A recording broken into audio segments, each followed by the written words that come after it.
So you guys are about a quarter of the way through spring. How would you kind of assess offense, defense? Either side really have the edge at this point? I don't think so. I mean, I think it's been competitive, which is really, what you're hoping for. And so, it's good when the offense will make some plays. It seems like it motivates the defense, and when the defense makes some plays, it seems like it motivates the offense. And so the two of them, you want good competitive practices, and that's usually a good sign. And so I think that's happening for the most part right now. Told the guys after practice, I mean, the one thing I would like to see us do better is probably start practice a little better. I mean, look at 6:45, it's dark, all that stuff, but we got to come out with a little bit better mindset and start faster than we have the last couple of days. We've worked our way there and have had pretty good practices, but we got to do it from the minute we hit the field. It was a bit chippy at the end. Did you see what happened exactly there? We couldn't. No, I didn't see it. I mean, it's if you don't have some of that going on in the spring, then you usually don't have a very good football team. So, we want the guys to compete against each other, but at the same time be smart and take care of each other. But, if you're competing hard, then sometimes stuff like that happens a little bit. But like I said, I don't think it was any big deal. I was asking Quentin about this, but just after them probably not performing as well as they wanted to last year, how important is them to have that grit, competitiveness going into this year? Yeah, I mean, look, it's it's been a trademark of this program through the years. I mean, I think that's if you look at the long run of TCU and the success that the program has had,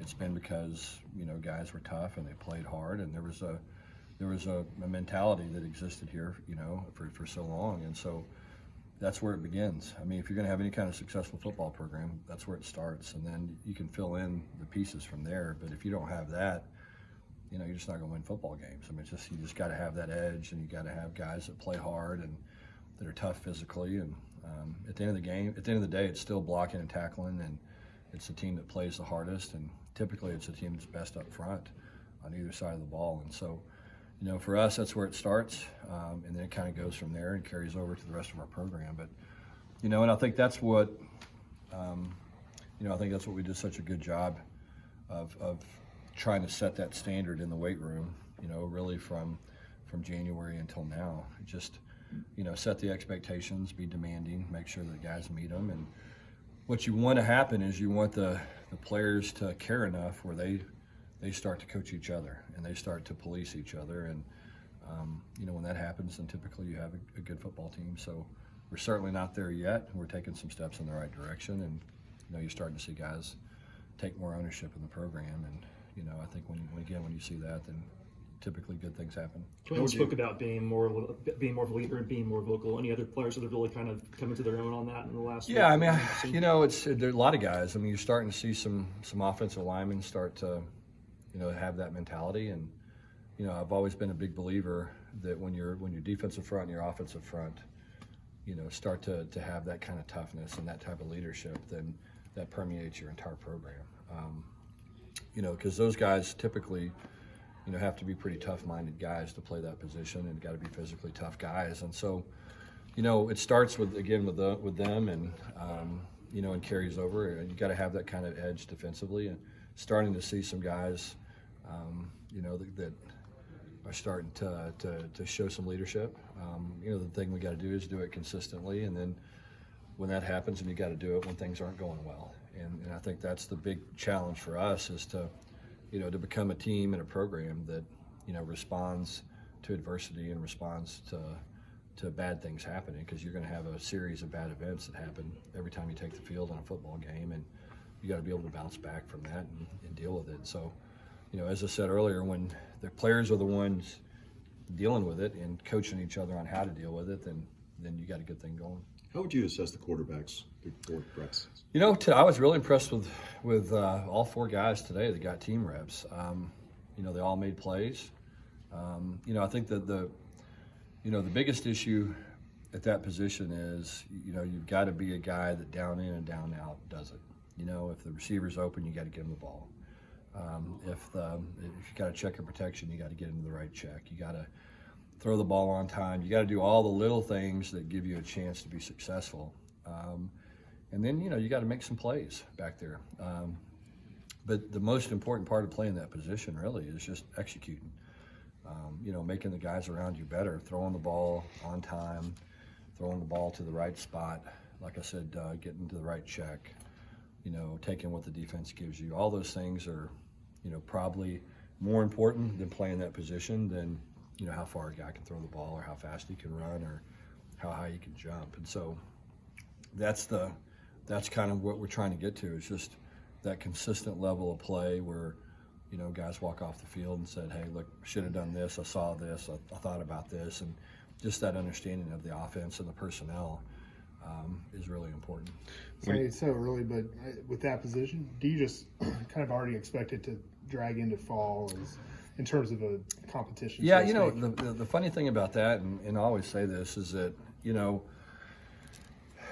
you wake up one day, you come to practice, you come to work, and everybody kind of knows who it is. Mm-hmm. We can sit here and say we're going to decide on, August 23rd or September 5th or September 19th or whatever it is. But really, like I said, you just kind of know. And it happens naturally and, kind of organically. The players typically know before the coaches do. You just kind of know who everybody believes in, who everybody's got confidence in. And you see it when you start doing scrimmages. One guy moves the team better than the other, and he does it consistently. And you go, well, maybe this or maybe that or maybe this. And, and the next scrimmage he does it again, and then the next scrimmage he does it again, and then you kind of have your guy. So, we're a long way from that happening, I think, right now. But the good thing about it is I really do see a difference in day 4 than I saw in day 1. And so that's what you want to continue to do is, you hope in day 5 it's a big difference between day 4, and day 12 was a lot better than, day 11 was. And so we just got to keep improving and getting better. And again, the word consistency, that's just the most important thing for playing that position. It's just, making the routine plays at a very high level, and that's what good quarterbacks do. You look at the skill position players on this team. You've got Quentin, you've got Kendre, but behind them, has anybody been standing out to you? Well, Gunnar Henderson's the guy. That's made as many plays as anybody. I really like Darius Davis and Tay Barber. Those guys have been very, very consistent and making a lot of plays. Monty Bailey's a guy that has shown flashes. There's a whole group of guys that have done some good stuff. As I said earlier, you just want to see them do it all the time, and I think that's kind of where we are. Guys are flashing here and there, but we're not there yet in terms of, okay, it's 3rd and 3, who we're going to get the ball to. You know what I'm saying? I think that's what you want to develop, and you want to come out of spring practice with 3 or 4 guys that you say, okay, when the game's on the line, we're going to figure out a way to get these guys the ball, and we're going to do it with these plays. And so that's what this whole 15 practices is about. It's about developing those guys, those plays, so that when fall camp starts, you kind of pick up where you left off, and hopefully instead of 3 or 4 guys, now you have 5 or 6 guys. And hopefully instead of 2 or 3 plays, you have 5 or 6 plays. And that's when you get to that point where you have a chance to go out there and, execute against whatever look in critical situations and critical downs and, with your back against the wall. What Quentin was talking about moving to X. What do you like about him in that position? Well, I think, for our offense, there's a little nuances between kind of where all the receivers fit, and X is more of your vertical guy. They end up running more vertical routes than anybody else on the field, and that's his strength. You want the X to be able to take the top off the defense, which he can do. So you just sit back and you look at his skill set and how it plugs into what we want those guys to be able to do. And so X is a natural position for him, and I think he'll have an opportunity to excel there and just continue to get better and better with his fundamentals. Again, the one thing he's got to do is just continue to get more consistent. He makes a lot of the big catches and the splashy catches, but he's got to do the little things that take you from being a really good receiver to becoming a great one. How about your offensive line, Coach? Are you pleased with how they're doing so far? I'm not gonna lie. I've been very pleasantly surprised with that group. I really like their toughness. I think they're a physical bunch. I've been really impressed with that. You've seen the guys. been a physical transformation really that's taken place from those guys from January, to late March here. And, my hope is that continues to take place between late March and August, and August through December. And so I like where they are. There's enough guys to where there's competition for spots, which I think always makes things better. I think we're starting to develop enough pieces to be able to move guys around and try to figure out how to get the best 5, 6, 7, hopefully 8 guys on the field and playing for us. And you want to have enough versatility with those players where you can bounce guys around depending on what happens situationally in games, or if somebody gets banged up, or just being able to rest some guys a series or two during a ball game can make a huge difference. And so we're trying to get there. A lot of moving pieces with that group, but overall, probably honestly the biggest surprise so far as spring ball has been the play of the line so far. And so again, we're 4 practices in, a lot of stuff we gotta get squared away, but really like the way those guys are competing. And like I said, I'm starting to see some leaders evolve and kind of come out of that group, which is very encouraging. Is there anyone in particular that's standing out among that group? Well, I mean, Steve's been really good. I think he's, we thought he was a good player. I think he's, probably a little bit better than we thought. I've been pleased with Corker. I mean, I think he's starting to get a little bit more consistent. And, same thing, he's kind of starting to develop some confidence, which again, at those positions, when those guys, believe in themselves and each other and the scheme and all that stuff, then, good things start to happen. So, it's been fun to watch those guys take a step. I think, we got some young tackles I think are competing hard, and some guys that are starting to figure some stuff out. So, I'm encouraged by the group, and, hopefully they'll continue to progress like they have so far. When Steve's played center and guard, you like him at center though? We're just going to bounce around and see. I like his versatility, because he can play both. We'll just figure out who we think the best 5 are, and again, if it's him at center, great, and if it's him at guard, great too. And we'll just see, who kind of keeps working and keeps becoming, better. When you were hired, you talked about the importance of building a culture here. How would you assess that so far, and was Saturday a decent reflection of that? Yeah, I mean, I think we're, on the right path. A culture is something that happens every day. It's something you have to work on every day, and I don't think you ever go, well, we've arrived when it comes to that.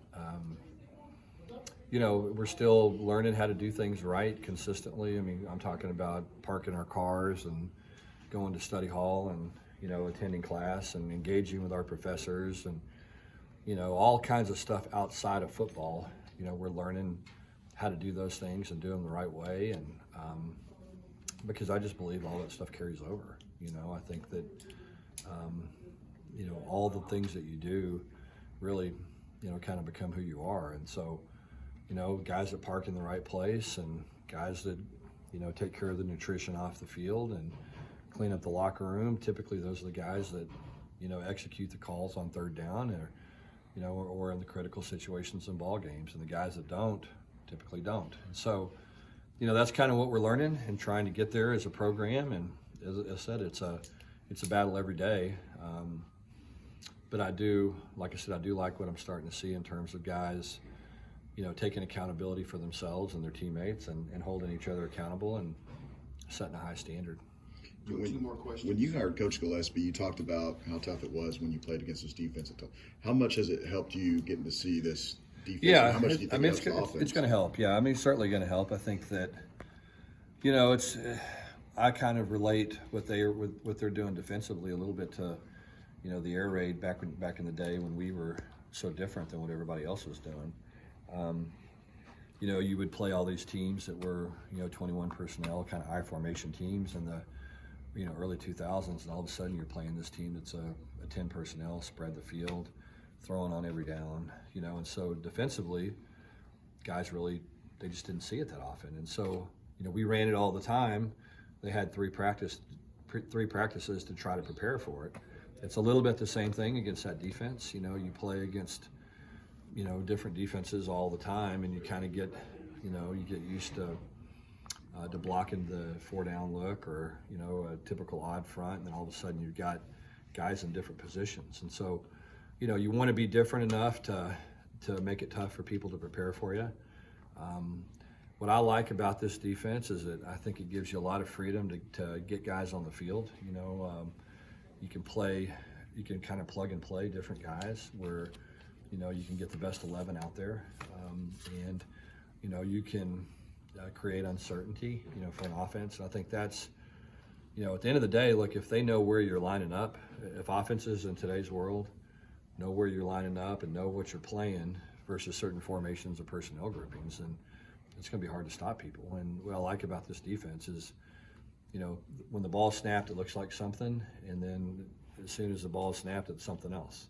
And so it's that part of it, I think, is tough on people. You just don't know where people are coming from.